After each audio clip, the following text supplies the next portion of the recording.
আবার একটা পরীক্ষা, আবার আমাকে বাতিল করে দিয়ে চলে যাবে। মুখের গঠনটা ভালো হয়নি, দেখতে খারাপ, লেখাপড়া জানি না। প্রতিদিন কুমোরটুলির প্রতিমা সেজে দাঁড়িয়ে থাকতে সত্যি ভালো লাগে না। কেউ এসে পছন্দ করলে ভালো, নয়তো রংমাটি চটিয়ে আবার আগামী বছরের জন্য অপেক্ষা। শারদ প্রাতে বাজলো তোমার আলোর বেনু, বাজলো তোমার আলোর বেনু, মাতলো রে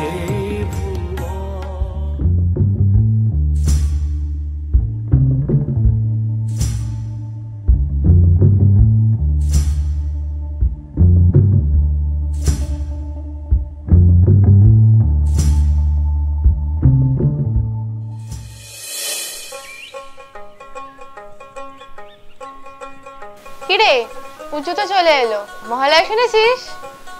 মন খারাপ করে বসে আছিস কেন? কি ভাবছিস বলতো? ছেলেগুলো প্রতিদিন এমন করছে, রত্নদাকে বলেছিস? না রে, দাদা জানতে পারলে আবার ঝামেলা বাড়বে। ওদের মতলব কিন্তু ভালো নয়। যাক ছাড়, পুজোতে কি পরবি ঠিক করলি? জানি না রে, দাদাকে বলতেই পারিনি শাড়ি কিনে দেবার কথা। দাদার একদিন কাজ হয় তো দুদিন হয় না, খাওয়া দাওয়া ঠিকভাবে চলে না। দূর ছাড় তো, একবার না নতুন শাড়ি পরবো না। তোদের অপু পুরনো শাড়িতেই সুন্দর। অপু পুজোতে শাড়ি পরবে আর আমায় বলতে পারছে না? না না, আমি শাড়ি জোগাড় করবই।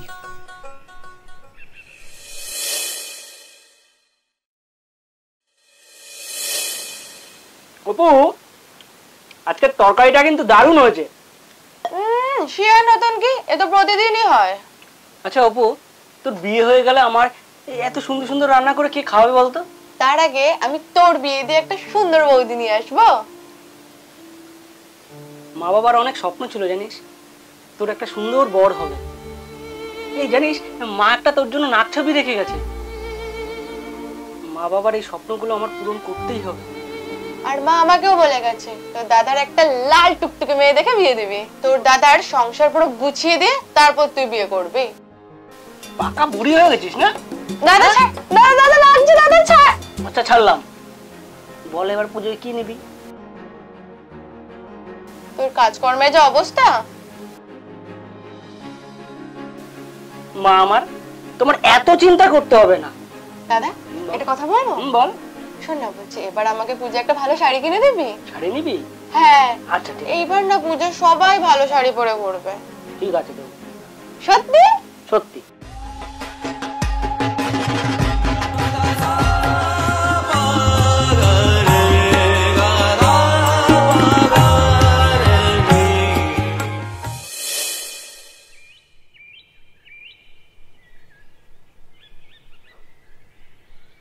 আরে দেব দেব করেও দিল না। এই ঈদ চলে গেল, পুজো চলে আসলো, টাকাগুলো পালি করে কত কাজে লাগাতে পারতাম। মাত্র 500 টাকা দিল। দেখ, এই টাকায় উপরে শাড়ি কিনে দেবো নাকি সংসার চালাবো? যাক আসি, হ্যাঁ বিকেলে চায়ের দোকানে দেখা হবে। ঠিক আছে, আসি রে। হ্যাঁ।